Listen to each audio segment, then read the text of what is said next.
Siyanamkela Avalanche of Grace, kama lami ndimthenjiwe emolweni. Sifunda kuMateyu wesithandathu namhlanje. Sizawuqala kula vesi yeshumi elinesithandathu siyophela kwivesi yeshumi elinesibhozo.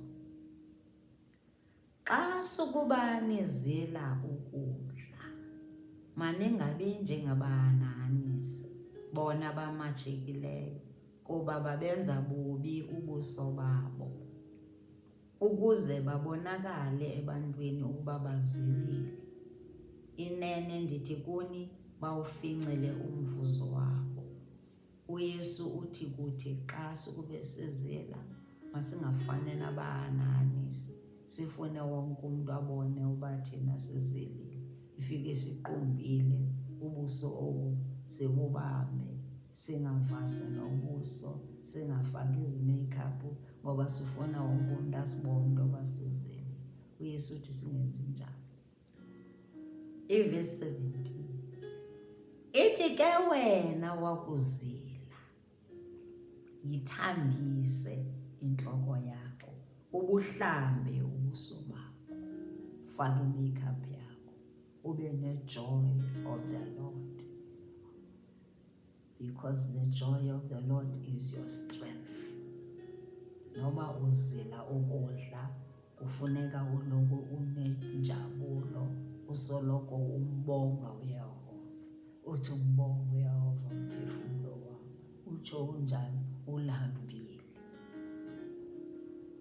Uthi kwivesi 18, ukuze ungabonakali ebantwini ukuba uzilile, ubonakale kuphi?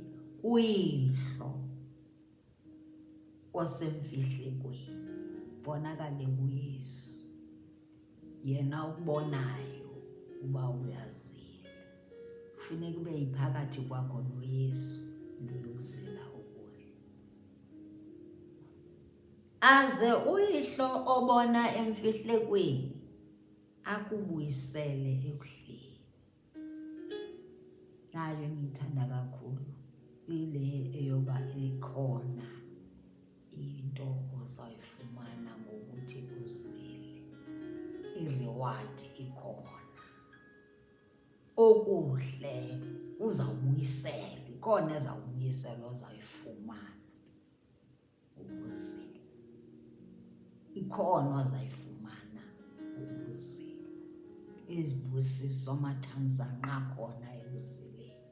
Ndizowukhuthaza wena othi andinawubasalunga kaloku umzimba, ngoba ndine-high blood yam, andinawulunga high blood ufuna nditye ngalo lonke ixesha. Okokuqala, loo high blood ayiyo yakho, ezi zifo ayizozethu, nasiphina isifo ayisosakho, susenze sakho ingeso sakho.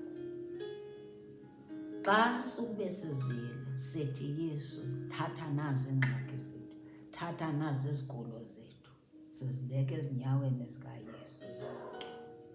Ndizokhuthaza, khuthazeka, ngenelela kuzila.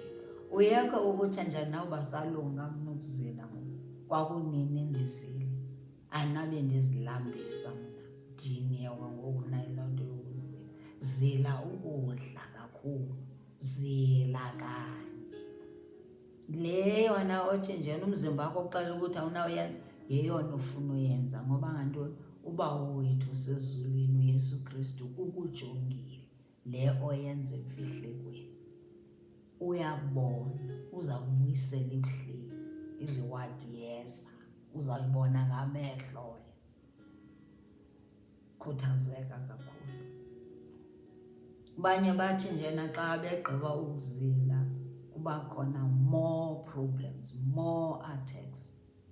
Kufuneka uzile, uzixelele into yokuba njena andizuyekiswa umntu. Ii-attacks ngeke zindimise, azingeke zindiphosanise namathamsanqa wam endizawafumana xa ndigqiba uzila. Nantoni na oyenzayo uzawubuyiselwa. You pray, uzawubuyiselwa, uzawuphendulwa. Khuthazeka namhlanje. Ungathi ana yonke into endenzayo mna ndiwubona umahluko.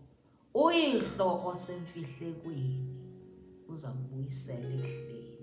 Ukujongile yena. Nantoni na esiyenzayo ndizokhuthaza kakhulu wonke abantu abanezifo, basoloko begula, zonke izilingo. Ngexesha lokuthandaza nexesha lokuzila ukudla, masiyithatheni inxaxheba kwizilingo, kwizifo, kwiintshutshiso, kwiimbandezelo. Thatha inxaxheba ngexesha lokuzila noluthandaza. Izibusiso ziyezo zikhona. Kuwesi ngoku kula maxesha kuthandazwa as the whole church. Yabona xa senithandazane cawe yonke, nezibusiso zikhona. Sikhona esakho as an individual, sikhona as a group, corporate. Fasting. Khuthazela